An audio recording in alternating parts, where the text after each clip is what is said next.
आज हम देखेंगे संविधान में अनुच्छेद तथा अनुसूची। ये हमारा टॉपिक है। इससे पहले हमने भारत का संवैधानिक विकास कर लिया है और दूसरी वीडियो में हमने कर लिया है संविधान पर विदेशी प्रभाव। ये दो वीडियो हैं, आप उनको जरूर देखना, आपको अच्छा लगेगा। और ये हमारा है तीसरा पार्ट, संविधान में अनुच्छेद और अनुसूची। शुरू करते हैं। भारतीय संविधान में है, तो हमारे भारतीय संविधान में है 400 से अधिक आर्टिकल यानी अनुच्छेद। हमारे भारतीय संविधान में 400 से अधिक अनुच्छेद हैं। भारतीय संविधान में आरंभ में अनुच्छेद थे, यहाँ आरंभ में पूछा गया है। तो जब संविधान बना था तो उस आरंभ में 395 अनुच्छेद थे। भारतीय संविधान में कुल अनुसूचियां हैं 12 अनुसूचियां हैं, ध्यान रख लेना। ये सब नंबर्स हैं, 12 अनुसूचियां, और आरंभ में अनुच्छेद थे 395। सही कथन ये दिए गए हैं। भारत के संविधान में 9वीं, 10वीं, 11वीं, 12वीं अनुसूचियों को संविधान संशोधन अधिनियम द्वारा जोड़ा गया। तो ये सही बात है। 9वीं, 10वीं, 11वीं, 12वीं इन्हीं सब में संविधान में संशोधन किया गया था, तब ये सारी अनुसूचियां जोड़ी गई थी। भारतीय संविधान को विभाजित किया गया है 22 भागों में। हमारा संविधान 22 भागों में विभाजित है और अनुच्छेद 400 से ज़्यादा हैं, अनुसूचियां 12 हैं। नेक्स्ट है भारत नागरिकता से संबंधित प्रावधान संविधान के जिस भाग में है वह है भाग 2। तो नागरिकता से संबंधित जो प्रावधान है वो भाग 2 में दिए गए हैं। सही सुमिलित है, ये देखना है हमें। नागरिकता अभी हमने देखा, नागरिकता संविधान के भाग 2 में है। मौलिक अधिकार ये भाग 3 में है, और जो राज्य है ये प्रावधान किए गए हैं भाग 6 में। तो नागरिकता भाग 2 में, मौलिक अधिकार भाग 3 में, राज्य भाग 6 में। नेक्स्ट है सही सुमिलित क्रम इस प्रकार है। तो सूची 1, सूची 2 दी गई है यहाँ पर। नए राज्यों का गठन, जो ये नए राज्यों का गठन होता है वो अनुच्छेद 3 में दिया गया है। नागरिकता संबंधी प्रावधान भाग 2 में दिए गए हैं। मौलिक अधिकार संबंधी प्रावधान भाग 3 में है। और प्रशासनिक अधिकरण की स्थापना ये संबंधित है अनुच्छेद 323 ए से। 323 इसे 323 ऐसे बहुत समझ पढ़ा जाता है, 323 और ये ए है, दी दो तो होते हैं ए और बी। तो ये प्रशासनिक अधिकरण की जो स्थापना है वो 323 ए में दी गई है। तो नए राज्यों का गठन अनुच्छेद 3, नागरिकता संबंधी प्रावधान भाग 2, मौलिक अधिकार भाग 3, प्रशासनिक अधिकरण 323 ए। भारतीय हमारे संविधान का वह भाग जिसमें 3 सोपानों में पंचायतें बनाने की परिकल्पना की गई है, तो ये की गई है भाग 9 में। संघ और राज्यों के बीच विधायी संबंध के बारे में उल्लेख है, तो ये है आपके भाग 11 और अध्याय 1 में। संघ और राज्यों के बीच विधायी संबंध, जितने भी विधायी संबंध हैं संघ और राज्यों के बीच, इनका उल्लेख किया गया है हमारे संविधान के भाग 11 और अध्याय 1 में। नेक्स्ट है भारतीय संविधान की अनुसूचियों में से वह अनुसूची जो राज्य के नामों की सूची तथा उनके राज्य क्षेत्रों का ब्यौरा देती है। जो राज्य के नामों की सूची और उनके राज्य क्षेत्रों का ब्यौरा देती है वो है पहली अनुसूची। हमने पहली अनुसूची है ये। नेक्स्ट है भारत के संविधान की चौथी अनुसूची विवेचित करती है राज्यसभा में स्थानों के आवंटन को। पहली अनुसूची हो गई है, ये चौथी अनुसूची है। चौथी अनुसूची में दिया गया है राज्यसभा में जो स्थान दिए गए हैं उसका आवंटन कैसे होगा, और इसका प्रावधान चौथी अनुसूची में दिया गया है। नेक्स्ट है यदि भारत संघ के एक नए राज्य का सृजन करता हो, यदि भारत संघ के एक नए राज्य का सृजन करना हो तो संविधान की अनुसूचियों में से एक को अवश्य संशोधित किया जाना चाहिए, वह है पहली अनुसूची। क्योंकि जो नए राज्य का सृजन से संबंधित जो प्रावधान है वो पहली अनुसूची में दी गए हैं। अब यह अनुसूची है और विषय है, इसे सही सुमिलित करना है। तो सही है इसमें चौथी अनुसूची में होता है राज्यसभा में स्थानों का आवंटन, हमने पीछे देखा था। षष्टम यानी छठी अनुसूची में है, ये चौथी में थी राज्यसभा, छठी में है जनजातीय क्षेत्र, और आठवीं में है भाषा, नवम यानी 9वीं में है भूमि सुधार। ये हर किसी प्रश्न, ये जितने भी आप पढ़ रहे हो ना, ये वाला संविधान अनुच्छेद और अनुसूची, एसएससी एग्जाम हो गया, कोई सा भी आपका जो गवर्नमेंट का एग्जाम है जिसमें जीएस पूछा जाता है, ये सभी में आता है। ये सभी में आता है, आईएएस से लेकर के जो आपका दरोगा वगैरह एग्जाम होंगे वो सभी में यही सब आएगा। नेक्स्ट है अनुसूची और अनुसूची 2, ये सही सुमिलित है। 7वीं अनुसूची जो है वो विधायी शक्तियों का वितरण, इससे संबंधित है। 8वीं अनुसूची भाषाओं से संबंधित है। 9वीं अनुसूची कुछ अधिनियम का विधिमान्यकरण। ये जब 9वीं अनुसूची जब हम आगे पूरा डिटेल में पढ़ेंगे, ये पॉलिटी जब हम इसमें देखेंगे 9वीं अनुसूची कैसे आई थी, इसकी पृष्ठभूमि क्या थी, ये क्यों लेकर के आई गई थी। फिर है 10वीं अनुसूची, दल परिवर्तन के आधार पर निरर्हता। दल बदल के आधार पर इसमें 10वीं अनुसूची के तहत प्रावधान किए गए हैं। राज्य भूमि सुधार अधिनियमों को संवैधानिक सुरक्षा प्रदान करने हेतु सम्मिलित किया गया है, तो वो 9वीं अनुसूची, जो 9वीं अनुसूची है वो भूमि सुधार से रिलेटेड है। भारत के संविधान के अंतर्गत आर्थिक योजना का विषय है, भारतीय संविधान के अंतर्गत आर्थिक योजना का विषय है वो समवर्ती सूची में है। समवर्ती सूची का विषय है आपराधिक मामले, यानी समवर्ती सूची में बहुत सारे विषय हैं, तो समवर्ती सूची के यहाँ पे 2 विषय बताए गए हैं। एक तो आर्थिक योजना किस में आता है, समवर्ती सूची में। दूसरा आपराधिक मामले, ये किस सूची में आता है, ये भी समवर्ती सूची में आता है। नेक्स्ट है भारत के संविधान की समवर्ती सूची में है, फिर से समवर्ती सूची में है, कौन सा विषय है, जनसंख्या नियंत्रण और परिवार नियोजन, ये समवर्ती सूची में है। फिर से एक और विषय है समवर्ती सूची में, कौन सा आता है, शिक्षा, समवर्ती सूची में है। समवर्ती सूची में है ना, दोनों सरकारें, केंद्र सरकार और राज्य सरकार दोनों ही नियम कानून बना सकती हैं, इसीलिए इसमें ऐसे विषय हैं जिसमें दोनों अपने अपने कानून बना सकती हैं। अब शिक्षा, जो प्रारंभ में राज्य सूची का विषय था, उसे समवर्ती सूची में स्थानांतरित किया गया। वो किया गया था 42वें संविधान संशोधन द्वारा। नेक्स्ट है सही सुमेलन इस प्रकार है, यहाँ पर विषय और सूची दी गई है। तो वन समवर्ती सूची का विषय है, और डाकघर बचत बैंक ये संघीय सूची का विषय है। जन स्वास्थ्य ये राज्य सूची का विषय है। सही सुमेलन इस प्रकार है, यहाँ पर सही सुमेलित किए गए हैं। जैसे केंद्र सूची का विषय है जनगणना, राज्य सूची का विषय है पुलिस और सार्वजनिक व्यवस्था, समवर्ती सूची का विषय है जनसंख्या नियंत्रण और परिवार नियोजन। अवशिष्ट विषय जो केंद्र के अधीन होते हैं वो है अंतरिक्ष अनुसंधान। अवशिष्ट विषय वो होते हैं जो किसी के पास भी नहीं होते, वो सीधा केंद्र के पास होते हैं। तो ये सारे आपको ना याद कर लेने हैं, इसी तरीके से ये पूछे जाते हैं। नेक्स्ट है भारतीय संविधान के वे प्रावधान जो शिक्षा पर प्रभाव डालते हैं। तो ऐसे प्रावधान जो शिक्षा पर बल देते हैं वो कौन से हैं? पहला, राज्य के नीति निर्देशक तत्व हैं। दूसरा, ग्रामीण और शहरी स्थानीय निकाय, ये भी इसमें भी प्रावधान है शिक्षा से। पंचम अनुसूची में भी शिक्षा से संबंधित प्रावधान है, षष्ठ अनुसूची में भी और सप्तम अनुसूची में भी, ये सभी शिक्षा पर प्रभाव डालते हैं। नेक्स्ट है भारत के संविधान की अनुसूची जिसमें दल बदल विरोधी कानून विषय प्रावधान है। तो जब भी दल बदल आ जाए तो आपको 10वीं अनुसूची को मार्क करके आ जाना है। भारतीय संविधान की 7वीं अनुसूची के अंतर्गत संघ सूची में उल्लेख है, जो संघ सूची है उसमें उल्लेख है बैंकिंग, बीमा और जनगणना का।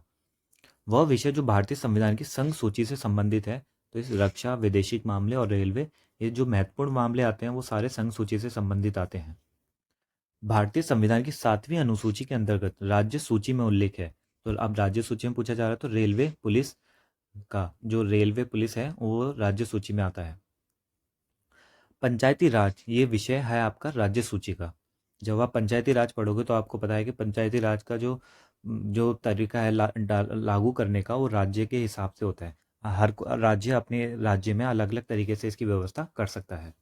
इसलिए क्यों क्यों कर सकता है ऐसा, क्योंकि ये पंचायती राज राज्य सूची का विषय है।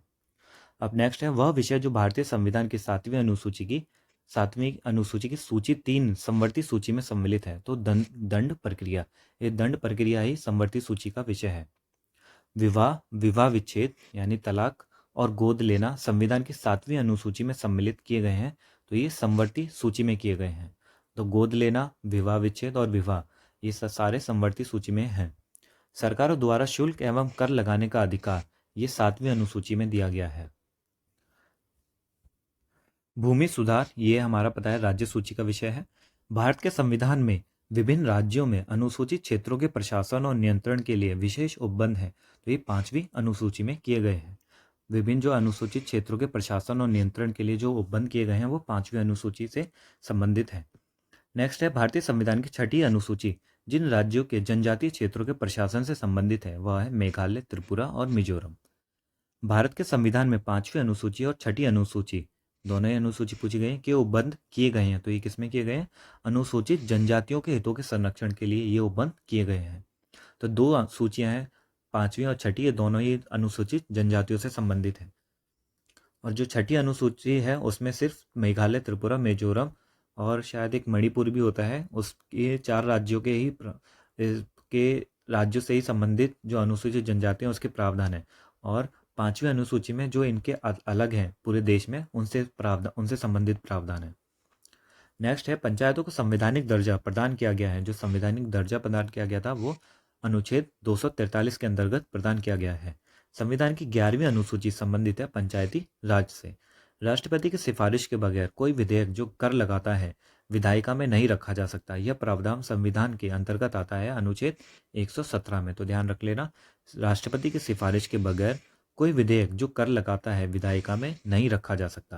यानी अगर आपको कोई ऐसा विधेयक लेकर के आना है जो कर में बढ़ोतरी करता है, तो ऐसा प्रावधान को लाने के लिए, विधेयक को लाने के लिए आपको राष्ट्रपति से पहले सिफारिश लेनी पड़ेगी। और ये प्रावधान हमारे भारत के संविधान में किया गया अनुच्छेद 117 में। नेक्स्ट है वित्त विधेयकों के बारे में विशेष उपबंध किया गया है। तो अनुच्छेद 117, तो ये जितने भी कर वगैरह का प्रावधान होता है उन सबको वित्त विधेयक बोला जाता है। भारतीय संविधान में अखिल भारतीय सेवाओं को प्रावधान अनुच्छेद 312 में किया गया है। ये सही सुमेलित है। यहाँ पर निर्वाचन आयोग 324, सब बच्चों को पता होता है। ये 324 2 3 4 के नाम से, बीच में 2 आगे 3 4, वैसे भी पता होता है 324 ईजी होता है। अब न्यूज़ में भी बहुत आता रहता है। अनुच्छेद 29A, ये समान न्याय एवं निःशुल्क विधिक सहायता। ये IAS में भी पूछा गया था, समान न्याय और निःशुल्क विधिक सहायता। अनुच्छेद 40 है ग्राम पंचायतों का संगठन। अनुच्छेद 44 है समान नागरिक संहिता। ये मेंस में आया था, इस पे समान नागरिक संहिता पे प्रश्न आया था पूरा। तो इसलिए ये सिर्फ ये प्री में ही आपको मदद नहीं करते, ये मेंस में भी मदद करते हैं। अगर आपको फैक्ट पता होगा जब भी तो आप लिख करके भी आ पाओगे। तो कोई फैक्चुअल क्वेश्चन नहीं होता, ये सब फैक्ट वगैरह हैं, और जब तक इंफॉर्मेशन भी इन्हीं फैक्ट से ही बनती है। नेक्स्ट देखते हैं, मिलान करना है संविधान के अनुच्छेद और विषय। तो अनुच्छेद 124 ये संघीय न्यायपालिका, और अनुच्छेद 5 नागरिकता। अनुच्छेद 352 आकस्मिक प्रावधान। अनुच्छेद 245 विधायी शक्तियों का वितरण। फिर से सूची 1 सूची 2 सुमेलन करना है। अनुच्छेद 14 समानता का अधिकार। अनुच्छेद 36 नीति निर्देशक तत्व। अनुच्छेद 74 मंत्रिपरिषद। अनुच्छेद 368 संशोधन प्रक्रिया। और नेक्स्ट है, ये भी सूची है, सूची 1 सूची 2 विधानतः नए राज्यों को शामिल करना। ये है अनुच्छेद 2 में, जो नए राज्य अगर शामिल करना होगा तो उसके संबंधित प्रावधान अनुच्छेद 2 में दिए गए हैं। समानता का अधिकार ये दिया गया है अनुच्छेद 14 में। गिरफ्तारी और निरोध से संरक्षण ये दिया गया है अनुच्छेद 22 में। राष्ट्रपति का विधेयक की को अनुमति देना ये अनुच्छेद 111 में है। विधेयक को अनुमति देना, ठीक है, विधेयक को जो अनुमति दी जाती है वो अनुच्छेद 111 के तहत दी जाती है। फिर से सूची 1 सूची 2 सुमेलित करना है संविधान का अनुच्छेद और अंतर्वस्तु। अनुच्छेद 54 भारत के राष्ट्रपति का निर्वाचन होता है अनुच्छेद 54 के तहत। अनुच्छेद 75 प्रधानमंत्री और मंत्रिपरिषद की नियुक्ति होती है, अभी ऊपर भी देखा हमने। अनुच्छेद 155 राज्य के राज्यपाल की नियुक्ति। अनुच्छेद 164 राज्य के मुख्यमंत्री और मंत्रिपरिषद की नियुक्ति। फिर से सूची 1 सूची 2 मिलान करना है। अनुच्छेद 323(1), अभी हमने देखा था 323(1), ये प्रशासनिक अधिकरण से संबंधित है। अनुच्छेद 324 निर्वाचन से है। अनुच्छेद 330 लोकसभा के लिए अनुसूचित जाति और जनजाति सदस्यों के आरक्षण से संबंधित है। ये अनुच्छेद 330, जिसमें SC और ST को आरक्षण दिया जाता है लोकसभा में, ये उससे संबंधित है। यहाँ ध्यान देना लोकसभा में है, ठीक है। और अनुच्छेद 320 है लोक सेवा आयोगों के कार्य। वित्त आयोग ये दिया गया है 280 में, अनुच्छेद 280, और वित्तीय आपात ये है अनुच्छेद 360 में। मैं रिपीट कर देता हूँ फिर से। अनुच्छेद 323(1) है प्रशासनिक अधिकरण। 324 है आर्टिकल 324 निर्वाचन। आर्टिकल 330 है लोकसभा के लिए अनुसूचित जाति व अनुसूचित जनजाति सदस्यों के आरक्षण से संबंधित है। और अनुच्छेद 320 संबंधित है लोक सेवा आयोगों के कार्यों से। वित्त आयोग इसका प्रावधान है अनुच्छेद 280 में, और वित्तीय आपात लगाया जाता है अनुच्छेद 360 के तहत। अब सूची 1 सूची 2 संस्थान और अनुच्छेद। भारत का नियंत्रक एवं महालेखा परीक्षक यह अनुच्छेद 148 में है। संघ लोक सेवा आयोग यह 315 में है। आपात स्थिति की घोषणा 352 में है। सही सुमेलन है इस प्रकार है। अनुच्छेद 215 उच्च न्यायालय के अभिलेख न्यायालय होना। उच्च न्यायालय का अभिलेख न्यायालय होना, ये संबंधी प्रावधान, इसका जो प्रावधान दिया गया है वो आर्टिकल 215 में दिया गया है। फिर आर्टिकल 222 किसी न्यायाधीश का एक उच्च न्यायालय से दूसरे उच्च न्यायालय में अंतरण। तो किसी न्यायाधीश का एक उच्च न्यायालय से दूसरे उच्च न्यायालय में, यह कंफ्यूज मत हो जाना, यहाँ पर उच्च न्यायालय से उच्च न्यायालय में ही जा रहे हैं, तो वो 222 है। अनुच्छेद 226 की विशेष रिट जारी करने की उच्च न्यायालय की शक्ति, रिट जारी करने की है उच्च न्यायालय की शक्ति। अनुच्छेद 227 सभी न्यायालयों के अधीक्षण के उच्च न्यायालय की शक्ति।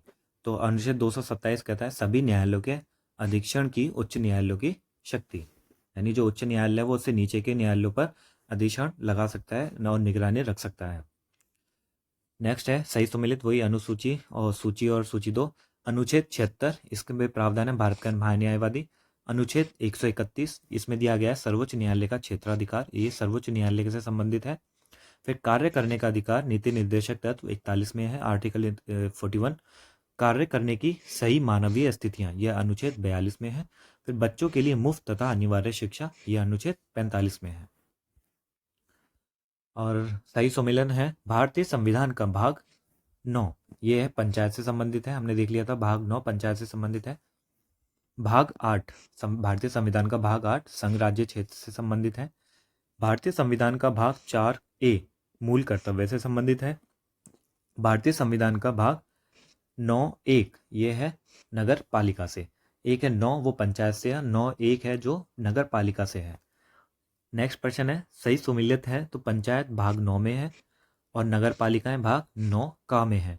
सहकारी समितियां भाग 9 खा में है, इसमें तीनों सारी दे दी हैं, आपको कहीं और जाने की जरूरत नहीं है। पंचायत भाग 9, फिर भाग 9 का में है आपका नगर पालिका, फिर 9 खा में है सहकारी समितियां, और सहकारी समितियां संवैधानिक होती हैं। नेक्स्ट प्रश्न है संविधान का भाग 15 ये निर्वाचन से संबंधित है। संविधान का भाग 16 ये कुछ वर्गों के संबंध में विशेष उपबंध किए गए हैं इसमें। और संविधान का भाग 17वां ये इसमें राजभाषा से संबंधित है। और भाग 18वां ये आपात उपबंध से संबंधित है। तो भाग 15वां 16वां 17वां 18वां ये चारों दे दिए इसमें। जो 15वां है वो निर्वाचन से संबंधित है, 16वां है वो कुछ वर्गों के संबंध में विशेष उपबंध से संबंधित है, और भाग 17वां राजभाषा से संबंधित है, और भाग 18वां आपात उपबंध से संबंधित है।